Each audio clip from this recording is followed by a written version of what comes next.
하나님 말씀 보겠습니다. 성령의 은사에 관한 것인데 우리가 말씀의 지혜, 말씀의 지식, 그리고 믿음, 그 다음에 능력, 병 고치는 은사와 능력, 이제 다섯 번째죠. 이 능력에 관한 은사가 세 번으로 나누어져 있는데, A는 뭐였냐면 능력 행함이 뭔가 하면 지식에 의한 능력을 말했어요. 지식. 그러니까 능력 그러면 무슨 이렇게 육체적인 파워를 얘기하는 게 아니라 팔씨름 잘하거나 무슨 권투를 잘하는 게 아니란 말이에요. 하나님의 성령의 능력은 지식에 있어요. 특별히 그 지식이란 뭐예요? 말씀에 대한 지식이고 하나님을 만나는 지식이지. 만남의 지식. 그러니까 이 말씀과 예수님을 만나면서 오는 수많은 지식을 내가 6가지를 이렇게 나누어서 자세히 했는데 그걸 또 할 수는 없고, B는 뭐냐면 이 지식을 근거로 해서 지혜가 발동되어지는 현장을 말하는 거예요. 그러니까 이게 진짜 두나미스 능력이라고 하는 것입니다. 그러니까 지식은 감춰져. A는 지식이 앞에 나와. 앞으로 나와서 지식을 통해서 뭐를 알아. B는 지식은 숨겨져 있고 지혜가 나오는 거예요. 그런데 이 B가 더 발전된 능력이라고 볼 수가 있는 것입니다. 제목 읽읍시다. 성령님의 능력의 은사는 지식을 지혜롭게 활용하는 현장입니다. 지혜롭게 하는 활용하는 현장이 바로 이 능력이다 이 말입니다. 1번 지혜로운 여인이 성과 성민을 구합니다. 그러니까 지혜의 현장은 어떻게 돼? 케이스 스타디뿐이 없잖아. 현장을 말해야 이게 지혜의 능력이라고나 알지. 그렇잖아요? 지식은 여러 가지로 설명이 가능해요. 그런데 지혜의 능력은 현장이 없으면 설명이 안 되는 거란 말이에요. 그런데 그 현장에서 보면 장군 100명보다 여인 하나가 더 능력 있네. 왜? 성을 구했으니까. 몰살당할 뻔했단 말이에요. 근데 이 사람이 지혜의 능력을 가지고 피차가 한 사람도 죽지 아니하고 전쟁도 일어나지 아니하고 딱 한 놈만 죽였어. 배신자, 반란자만 하나 죽이는 것으로 모든 게 끝나서 나라가 평안해졌다 이 말입니다. 이게 성경을 좀 길지만 읽을까? 같이 읽읍시다. 이에 저희가 벳마아가 아벨로 가서 세바를 애우고 그 성읍을 향하여 해자 언덕 위에 토성을 쌓고 요압과 함께한 모든 백성이 성벽을 쳐서 헐고자 하더니 그 성에서 지혜로운 여인 하나가 외쳐 가로되 들을지어다 들을지어다 청컨대 너희는 요압에게 이르기를 이리로 가까이 오라 내가 내게 말하려 하노라 한다 하라. 여인이 말하여 가로되 옛 사람들이 흔히 말하기를 아벨에 가서 물을 것이라 하고 그 일을 끝내었나이다. 나는 이스라엘에 화평하고 충성된 자 중 하나이오늘 당신이 이스라엘 가운데 어미 같은 성을 멸하고자 하시는도다. 어찌하여 당신이 여호와의 기업을 삼키고자 하시나이까? 요압이 대답하여 가로되 결단코 그렇지 아니하다. 결단코 그렇지 아니하다. 삼키거나 멸하거나 하려함이 아니니 그 일이 그러한 것이 아니니라. 에브라임 산지 사람 비그리의 아들 세바라 하는 자가 손을 들어 왕 다윗을 대적하였나니 너희가 저만 내어주면 내가 이 성읍에서 떠나가리라. 여인이 요압에게 이르되 저의 머리를 성읍에서 당신에게 내어 던지리이다 하고 이에 여인이 그 지혜로 모든 백성에게 말하매 저희가 비그리의 아들 세바의 머리를 베어 요압에게 던진지라. 이에 요압이 나팔을 불매 무리가 흩어져 성읍에서 물러나서 각기 장막으로 돌아가고 요압은 예루살렘으로 돌아와서 왕에게 나아가니라. 다윗 왕 시절 때 반란이 일어났어요. 바보 같은 놈이에요. 그건 반란을 성공도 못하는 바보 같은 놈이에요.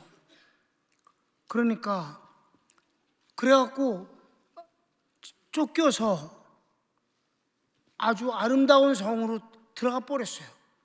그러니까 성문이 다쳤단 말이에요. 요압은 다윗의 군대 장관입니다. 군대를 이끌고 그 성을 다가왔어요. 그랬더니 이제 그놈을 죽이기 위해서는 성을 불질릴 수도 있어. 쳐들어가서 그럼 전쟁이 일어나지. 전쟁이 일어나면 전쟁에서는 다 죽이는 거 살인행위가 아니야. 전쟁일 뿐이야. 그럼 어떻게 되겠어요? 물론 다윗의 군대가 이기지. 성 하나니까. 그렇지만 성은 견고한 거예요. 점령하는 것이 쉽지 않아요. 3배가 넘어야만 성이 함락될 수 있습니다. 그 말은 얼만큼 돼? 3배의 희생이 따른다는 것이에요. 여러분 보세요. 저기 러시아가 우크라이나 공격했잖아. 3배의 희생을 지금 감당해야 되잖아. 그 별것도 아닌 나라라고 생각했던 우크라이나가 막상막하에 전쟁을 하고 있지 않느냐 이 말이에요. 그러니까 러시아는 많이 죽는단 말이에요. 침공을 한 입장이니까. 그러니까 다윗이 아무리 강해도, 요압이 강해도 전쟁이 일어나면 많은 희생이 따를 수밖에 없는 거죠. 끝내는 물론 성은 함락되고 다 죽을 겁니다. 왜? 전쟁을 하다가 보면 살인이 일어나면 감정이 격해지고 분노가 일어나고 저기가 더 불같이 타면 그냥 죽여버리는 거지 뭐. 이런 상황에서 당신이 어떻게 이 성을 멸하려고 합니까? 그러니까 요압이 아니 성을 멸하러 온 게 아니야. 세바 놈이 도망을 왔고 너희들이 받아주지 않았냐? 우린 그놈을 죽여야 된다. 그런데 그놈 편을 들면 다 적일 수밖에 없다. 그러니까 기다려라. 그러면 내가 그놈만 내주면 되겠느냐? 그렇다. 절대 우리는 너희들하고 싸울 생각이 없다. 그러니까 여인이 돌아가서 성읍 사람들에게 전부 이 사실을 말해서 우리가 왜 다윗왕이 우리가 충성된 백성으로서 다윗왕과 싸우겠는가? 이 반역자 이놈이 우리 성에 들어왔기 때문에 그러는 것이니까 저희들이 이 성을 쳐들어오려고 하는 것도 충분히 이해가 된다. 그러니까 우리가 그놈을 잡아서 처리하면 저희들은 돌아갈 텐데 어떻게 하면 좋겠는가? 그러니까 백성들이 그럼 그놈을 우리가 잡읍시다. 그래서 간단히 잡아서 목을 베서 머리를 던졌다 이 말이에요. 그랬더니 요압이 돌아갔다. 한 여인의 지혜가 성을 구한다. 아멘? 이게 결론이 이래서 그렇지 현장에서 이렇게 쉬운 일이 아니란 말이에요. 전쟁을 끝낼 수 있는 지혜가 보통 일이 아니지요. 아멘? 2번 다윗이 원수를 언제나 이기는 능력도 지식에 근거한 지혜에 있습니다. 하나님이 다윗이 전쟁에서 진 적이 없게 하셨어요. 그건 뭐 때문이냐? 싸움을 잘해서가 아니에요. 아무리 싸움을 잘해도 100대 1이면 지가 어떤 놈한테도 한번 찔리면 막 죽는 거지 뭘 그래. 아니 여러분 힘이 좋으면 뭐래. 날라오는 화살을 어떡하라고. 그건 어쩔 수 없는 거예요. 하나님께서 저를 이기게 하셨지. 근데 그 이기게 하시는 과정에서 보면 하나님이 저에게 아주 넘치는 지혜를 주셨다. 전쟁마저도 지혜를 통해서 이기게 하신다. 물론 하나님이 성령을 통해서 역사하셔요. 그러나 현장에선 하나님은 안 보이고 다윗만 보이는 거 아니겠어? 다윗은 옛날엔 장군이 맨 앞에서 싸우는 거야. 뒤에서 싸우는 게 아니라. 그러니까 장군이 정말 싸움을 잘해야만 가능한 거지. 근데 모든 전쟁을 하기 전에 다윗은 계속 전략을 짜서 어떤 식으로 전쟁을 시작하고 어떻게 중간에 하고 어떻게 마무리하겠다는 걸 언제나 그 전략을 짜서 전쟁을 합니다. 그게 다윗의 지혜입니다. 아멘? 지혜가 전쟁도 이기게 한다. 성경을 읽읍시다. 주의 계명이 항상 나와 함께하므로 그것이 나로 원수보다 지혜롭게 하나이다. 아멘. 원수보다 지혜로운 게 이기는 거예요. 그럼 지혜로운 게 이기는 거예요. 그다음 3번. 세상의 지혜와 비교 안 되는 성령님의 지혜가 능력입니다. 두말할 것도 없는 얘기지 뭐. 우리가 이건 성령론 공부할 때 여러 번 강조한 바 있습니다. 성령의 지혜가 하나님의 지혜잖아. 사람이 아무리 지혜로우면 뭐해? 어찌 하나님의 지혜에 비교하겠어? 그러니까 성령 충만한 게 제일 지혜로운 방법이야. 성령님의 지혜가 나를 주관할 수 있게 하면 뭐 그건 당하는 사람이 없다니까. 정말입니다. 그러니까 신약에서는 이제 바울이지. 바울이 얼마나 지식이 굉장한 사람이에요. 근데 그는 진짜 자기가 갖고 있는 지식과 모든 지혜와 능력을 그가 표현은 배설물이라고 그랬지만 한국식으로 표현은 오줌과 똥과 같이 여기노라. 내 지혜와 지식을. 이 정도로 여기는 건 그게 필요 없는 건 아니에요. 사람의 지혜와 지식도 아주 중요합니다. 경험도 아주 중요합니다. 그러나 하나님의 성령의 지혜에 비하면 아무것도 아니라는 점에서 그런 표현을 쓴 것이지요. 아멘. 사람의 지혜도 중요하지요. 그러나 성령의 지혜는 더 말할 것도 없다. 성경을 읽읍시다. 지혜 있는 자가 어디 있느뇨? 선비가 어디 있느뇨? 이 세대의 변사가 어디 있느뇨? 하나님께서 이 세상의 지혜를 미련케 하신 것이 아니뇨? 오직 부르심을 입은 자들에게는 유대인이나 헬라인이나 그리스도는 하나님의 능력이요 하나님의 지혜니라. 하나님의 미련한 것이 사람보다 지혜 있고 하나님의 약한 것이 사람보다 강하니라. 아멘. 그럼 하나님은 약한 것이 어디 있겠어? 이를테면 그렇다는 것이지. 그러니까 하나님과 사람이 어찌 비교가 되겠는가? 여러분, 내가 개척을 하고 얼마 안 있다가 나는 개척을 했을 때 개척을 하고 대학원을 진학을 해야 돼요. 한 군데 졸업했잖아. 한 군데 다니는데 그쪽 대학원은 갈 생각이 추워도 없고 이제 이쪽에 대학원을 가야 되는데 이쪽 대학원도 또 가기가 싫었어요. 공부한 사람이 똑같은 거 가르치는데 또 뭐하러 대학원 또 딴 데를 가고 싶은데 돈이 없잖아요. 학교를 다닐 돈이 어디 있어? 그거 있으면 밥 먹어야지. 그 학교를 안 다니면서 이제 전도사로 그냥 지낼 때, 근데 환자가 이제 그 기도받기를 원하는 사람들이 자꾸만 이렇게 연결이 돼요. 그래서 그 중에 한 사람을 이제 만났는데 고대 앞에 있는 그 동네에 그 아주 부잣집인데 개인 주택이 거길 찾아갔어요. 그랬더니 그 사람이 누구냐면 그 아버지가 아들이 오랫동안 정신병을 앓았어요. 근데 결혼했어요. 아기도 있고 그런데 부잣집인데 그 아버지는 그 장로님이야. 그 이제 가서 환자를 만나갖고 얘기를 하는데 이 사람이 너무 오랫동안 아팠고 약도 오래 먹어서 골치 아프다는 생각이 들었어. 그래도 하나님께서 또 모르지 이 사람이 치료받으면 또 헌금 드리고 그러면 우리가 의자를 놓을 수 있을지 어떻게 하냐 뭐 그런 생각을 했어요. 근데 난 3번만 만나니까 그 3번을 가서 상담하고 복음 전하고 상담하고 기도하고 그랬는데 나았어요. 하나님이 고쳐주셨어. 그건 진짜 그건 보통 일이 아니거든. 그렇게 오랫동안 그 정신병 먹는 게 정신병 약이 2가지예요. 신경 안정제와 수면제입니다. 밤에는 2가지 먹고 낮에는 신경 안정제만 먹어요. 그럼 신경 안정제를 먹으면 신경이 바보가 마비를 시키기 때문에 멍 하고 앉아있는 거 멍 때리고 진정이 있고 밤에는 이제 수면제를 먹으니까 자는 거야. 근데 그 신경 안정제를 몇 년을 먹으면 신경이 망가져 버려요. 그래서 약을 끊어도 망가진 신경이 회복되기가 어려워요. 그래서 항상 물어봐요. 정신병자들을 데려오면 약 얼마나 먹었어요? 3년 이상 먹었다면 데려가라고. 그거는 이미 망가졌기 때문에 나로서는 어떻게 하나님도 도와주시기 어렵다. 근데 그 인간은 어떻게 낫어? 그러니까 증세가 심한 사람은 아니에요. 그래갖고 낫어요. 그러니까 막 이 집이 막 너무너무 좋아서 어쩔 줄 모르는 거예요. 근데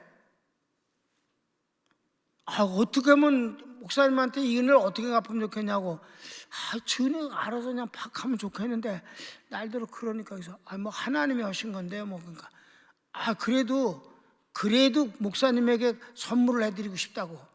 근데 우리 의자 좀 해주세요. 그러긴 너무 자존심 상해. 남의 교인한테 우리 교인의 건축을 왜 남한테 해달라고 그래. 그건 나는 안 해줘요. 그러니까 우리 교회 부교육자가 나가도요 개척하는데 건축에 한 번도 도와주지 않아요. 공부하고 싶은데 신학대학원은 공부 가르쳐 달라기 싫어. 그럼 우리 교인이 해줘야지 나를. 그래서 공부 좀 하고 싶다고 그러니까 그럼 그러냐고. 그때 당시 심리상담학이라는 것이 딱 한 군데 있었어요. 심리학도 있고 상담학은 따로 있는데 심리상담학이라는 건 없었어요. 왜냐하면 난 상담을 하고 싶었어요. 근데 상담을 하는데 전문적 공부를 해갖고 그래도 좀 어떤 그 권위 있는 어떤 그런 상담을 하는 사람이 되기를 원한 거야. 그래서 공부를 하기를 원한 거야. 그래도 대학원은 나와야 되겠다 싶은데 그게요 심리학과가 서울대학원에 한 군데 있고 상담심리학은 고려대학원 교육대학원에 하나 있어. 전국에 상담심리학이 딱 고려대 하는. 그때 당시를 말하는 게 지금 말고 그때 당시 상담심리학이 고려대학원에 있어요. 그래서 나 이렇게 아드님 상담도 하고 그런 것이 중요하지 않아요. 복음이 제일 중요하지만 복음을 갖고 어떻게 상담을 하는가, 또 환자를 잘 이해하고 접근하는 그런 것도 좀 기술적으로 배우고 싶다고. 그래서 여기 집이 가까우니까 이 고려대학원에 그 상담심리학 공부 좀 하고 싶다고. 그랬더니 그럼 그러시라고. 뭐 그거 아무 문제 아니라고. 그래서 너무 고맙다고. 그래갖고 중요한 거는 그 고려 그 교육대학원에 들어갔다는 얘기야. 그것도 아주 인원이 별로 안 뽑아. 왜 대학에서 대학원으로 들어가는 애들은 다 뽑아주기 때문에 외부에서 오는 놈은 잘 안 뽑아. 그래도 이제 들어가서 공부를 하는데 때려쳤잖아. 한 달도 안 되게 때려쳐서 등록금 낸 거 그냥 때려쳐 버려서 공부가 이익되는 게 하나도 없이 골치만 아파.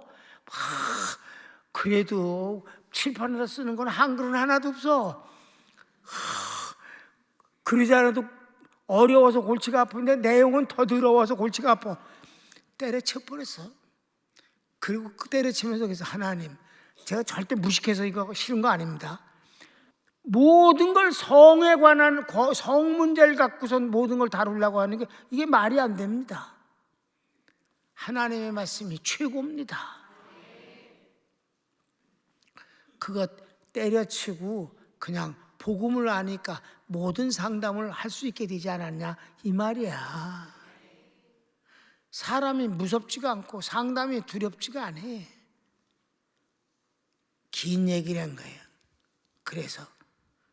그래서 하나님은 4번 읽고 맞춰 시작. 지혜를 구하면 성령님이 부어주십니다. 그래서 이 말씀 하나 갖고 내가 기도 정말 지금도 하고 옛날엔 정말 많이 했고.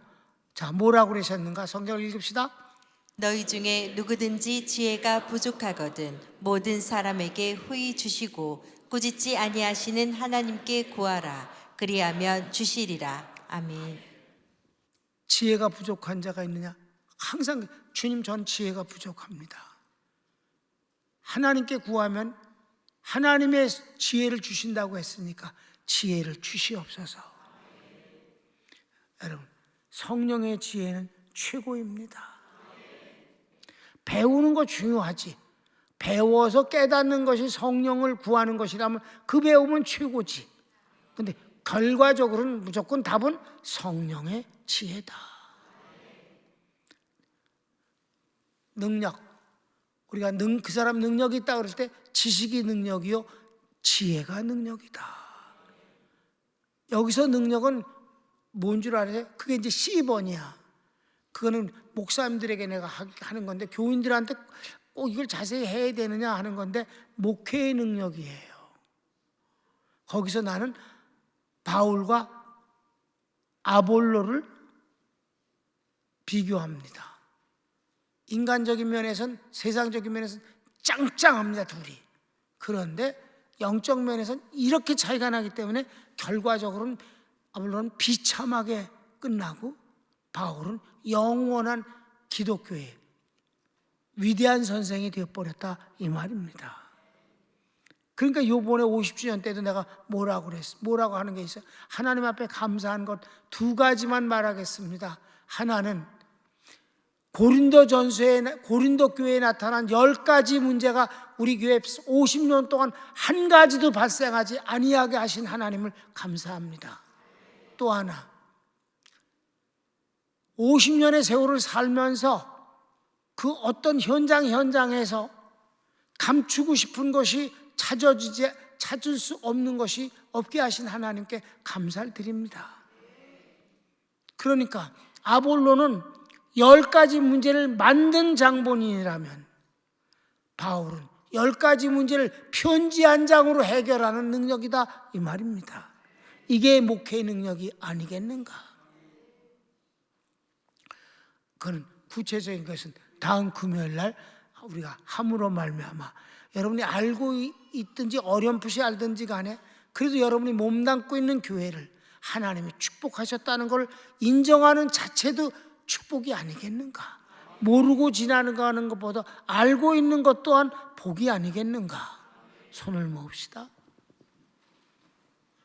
하나님, 지혜가 부족한 자가 있느냐? 후히 주시고 꾸짖지 아니하는 하나님께 구하라. 하나님이 주시리라. 여러분, 이 말씀을 믿읍시다. 여러분이 지혜가 부족한 걸 실감합니까? 나는 정말 실감합니다. 그래서 하나님의 지혜가 필요합니다. 반복되어지는 수많은 문제들과 결정할 것과 해결할 일들이 인생은 바로 그 문제 앞에 항상 직면하고 있는 것입니다.